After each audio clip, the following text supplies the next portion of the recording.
एक तरफ सिलेंडर, खाद, पेट्रोल, डीजल की चिंताएं हैं क्योंकि युद्ध कब तक चलेगा ये तो कोई नहीं जानता। दूसरी तरफ टेंशन पैसा डूबने का भी है। शेयर मार्केट क्रैश पे क्रैश हो रहा है। मार्केट में हर दिन तबाही के नए रिकॉर्ड बन रहे हैं। आज बॉम्बे स्टॉक एक्सचेंज यानी बीएसई, सेंसेक्स और निफ्टी दोनों में 2% से ज्यादा की गिरावट दर्ज की गई। शेयर मार्केट में निवेशकों को 10 लाख करोड़ से ज्यादा का नुकसान हुआ है। युद्ध के 31 में से 20 दिन मार्केट खुला और उस दौरान 45 लाख करोड़ रुपए का नुकसान हुआ, स्वाहा हो गया।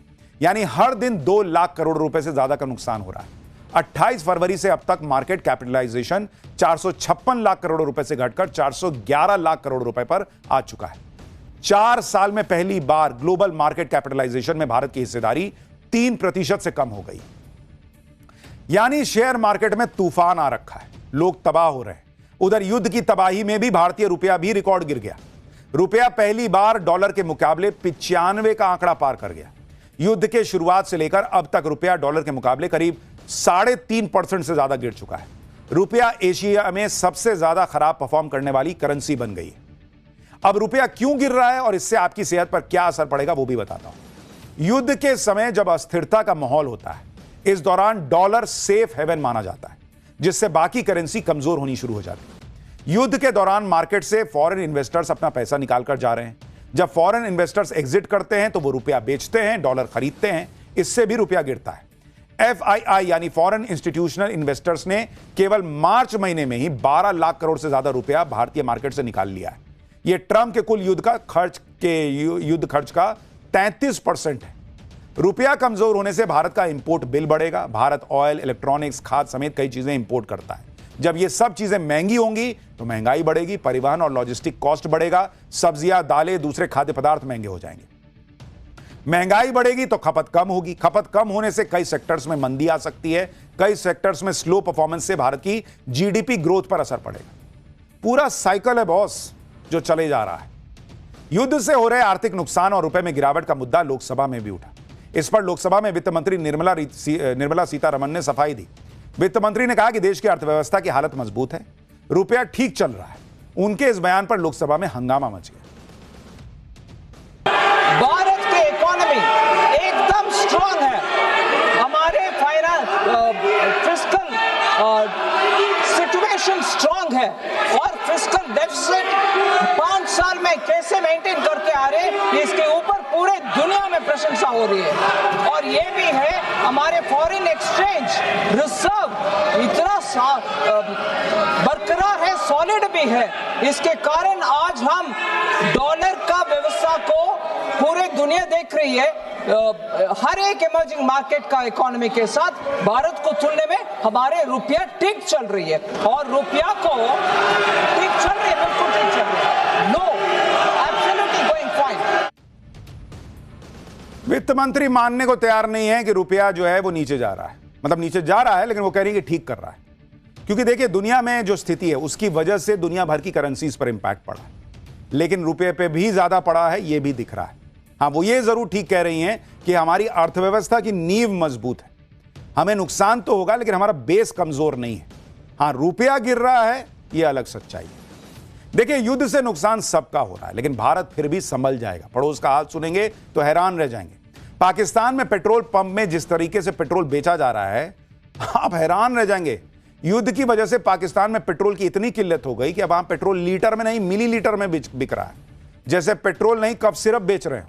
पेट्रोल पंपों पर बकायदा 25 ml, 50 ml और 100 ml की छोटी छोटी बोतलों में पेट्रोल बेच रहे हैं पाकिस्तान में। जो लोग पेट्रोल भराने जा रहे हैं उन्हें समझ में नहीं आ रहा है कि 50-100 ml पेट्रोल में उनकी गाड़ी कहां चलेगी। गाड़ी पूछ रही है उसमें 50 ml पेट्रोल डालने पे कि कफ सिरप पिला रहे हो क्या जी, मैं खांस रही थी क्या। यह हालत हो रखा है पाकिस्तान। इसलिए मैं कह रहा हूं कि दुनिया भर में संकट है, हमारे यहां भी परेशानियां हैं, लेकिन आज की डेट में भारत अभी भी दुनिया के कई देशों से बेहतर स्थिति में।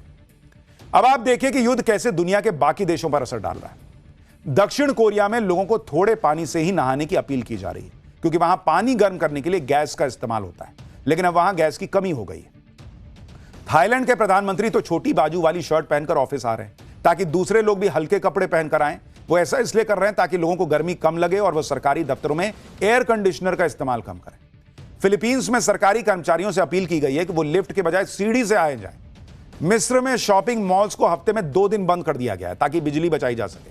श्रीलंका में बुधवार को पब्लिक हॉलिडे घोषित कर दिया गया है ताकि लोग तेल गैस बचाएं, घर से कम निकलें। लाओस ने तो स्कूलों के खुलने का टाइम घटाकर सप्ताह में सिर्फ 3 दिन कर दिया है, यानी 4 दिन की हफ्ते में छुट्टी रहेगी। खाद की कमी से ऑस्ट्रेलिया में गेहूं की बुआई कम हुई। दुनिया के 1/3 खाद का निर्यात हॉर्मुज स्ट्रेट से होता है, अब वहां से खाद आनी बंद हो गई। दुनिया का नए टेक्सटाइल हब बांग्लादेश में एयरपोर्ट पर कपड़ों का ढेर लग गया है। वहां एयर फ्यूल की कमी से फ्लाइट्स रद्द हो रही हैं। दुबई और दोहा में कैंसर की दवाएं समय पर नहीं पहुंच पाएंगी क्योंकि वहां कार्गो हब में शटडाउन हो गया है। पेट्रोकेमिकल से बने ट्रैक सूट महंगे हो सकते हैं। पार्टियों के लिए गैस वाले गुब्बारे मिलना मुश्किल हो सकता है क्योंकि कतर से हीलियम गैस का एक्सपोर्ट रुक गया है।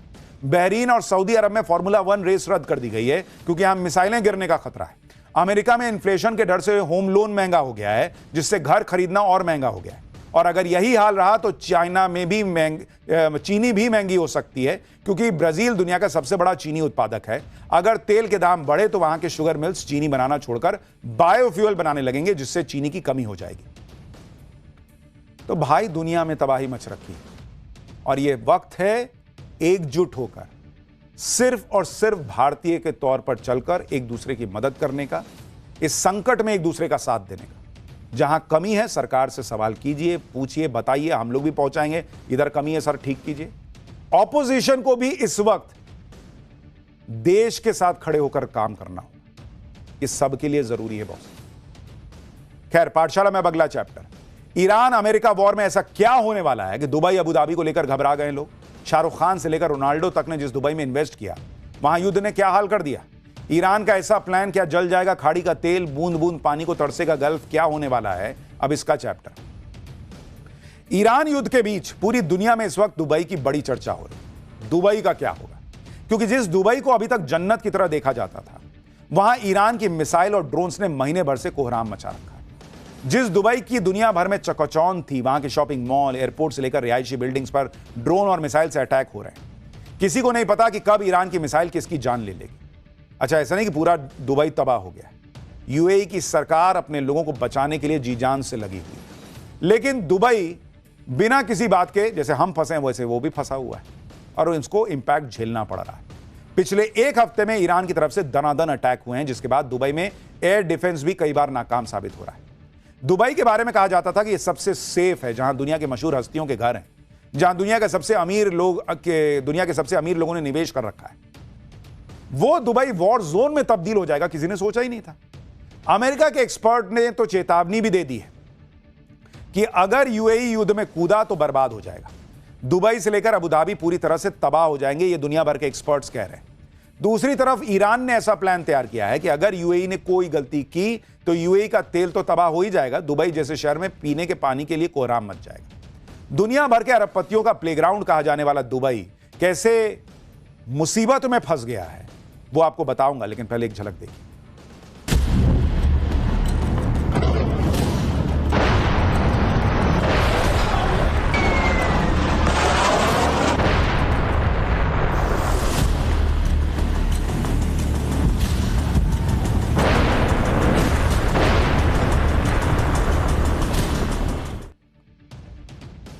रेगिस्तान के बीच बसे शहर ने दुनिया को दिखा दिया कि इंफ्रास्ट्रक्चर के बल पर कैसे दुनिया में नंबर 1 शहर बना जा सकता है। दुबई को चकाचौंध के लिए जाना जाता है। यहाँ की लाइफस्टाइल, यहाँ का रहन सहन, लाइफस्टाइल और आलीशान बिल्डिंग दुनिया भर में मशहूर है। यही वजह है कि दुनिया भर के अमीर लोग और सेलिब्रिटीज ने यहाँ आशियाना बना रखा है। आप देखिए कि पहले दुबई कैसा दिखता था और अब क्या हाल हो गया है। पहले की सड़कों पर लग्जरी कारें दिखाई देती थी, अब कई सड़कों पर सन्नाटा पसरा रहता है। ईरान ने इतनी मिसाइलें मारी कि पूरा दुबई जो है ना वो घबराया हुआ है। यहां जो हालत है उसे देखने के बाद कोई भी यहां जो है वो घबराएगा ही। कहीं मिसाइल गिर रही है, कहीं ड्रोन अटैक हो रहा है। बुर्ज खलीफा के पास बुर्ज अरब होटल को भी ईरान ने निशाना बनाया था, जिसके बाद पाम जुमेरा आइलैंड पर भी हमले किए गए। यहां पर दुनिया की सबसे नामचीन हस्तियों के घर हैं। दुबई को टूरिस्ट डेस्टिनेशन के तौर पर डिजाइन किया गया, ना कि मिलिट्री जोन के तौर पर। इसलिए जब ईरान ने दुबई पर हमले शुरू किए तो लोगों के पास बचने का कोई रास्ता नहीं था। यूएई के रक्षा मंत्रालय के मुताबिक युद्ध शुरू होने के बाद से यूएई पर 2000 से ज्यादा ड्रोन और मिसाइल हमले हुए हैं, जिसमें से 1941 ड्रोन और 15 क्रूज मिसाइल और 425 बैलिस्टिक मिसाइल को इंटरसेप्ट किया गया। सिर्फ एक दिन में 20 बैलिस्टिक मिसाइलों को और 37 ड्रोन को हवा में ही रोक दिया गया। ईरान के हमले में 8 आम नागरिक मारे गए हैं, जिनमें से एक दुबई का नागरिक था। इन हमलों से दुबई में ऊंची इमारतें, फेयरमोंट द पाम होटल और हवाई अड्डे को नुकसान पहुंचा। किसी भी खाड़ी देश के मुकाबले यूएई को सबसे ज्यादा नुकसान उठाना पड़ा है। ईरान के हमलों ने यूएई और दुबई मॉडल को हिला के रख दिया। जिस सोच के साथ दुबई को डेवलप किया गया था, अब वो सोच डगमगा रही है कि दुबई को लेकर लोगों के मन में परसेप्शन क्या बदल जाएगा। अमेरिका चाहता है कि खाड़ी देश ईरान के खिलाफ हमलों में उसका साथ दें, लेकिन ऐसा करना यूएई के लिए कितना घातक हो सकता है, इसके बारे में मशहूर अमेरिकी अर्थशास्त्री जेफरी सैक्स ने चेतावनी दी कि अगर यूएई जंग में शामिल होता है तो दुबई और अबू धाबी तबाह हो सकते हैं। ये तो रिजॉर्ट वाले इलाके हैं, ये पर्यटन स्थल हैं, ये कोई किलाबंद मिसाइल डिफेंस एरिया थोड़ी हैं। ये ऐसी जगह हैं जहां अमीर लोग पार्टियां करने और अपना पैसा लगाने आते हैं। यूएई ने खुद को फंसा लिया है और वो अपनी गलतियों को लगातार दोहराता जा रहा है।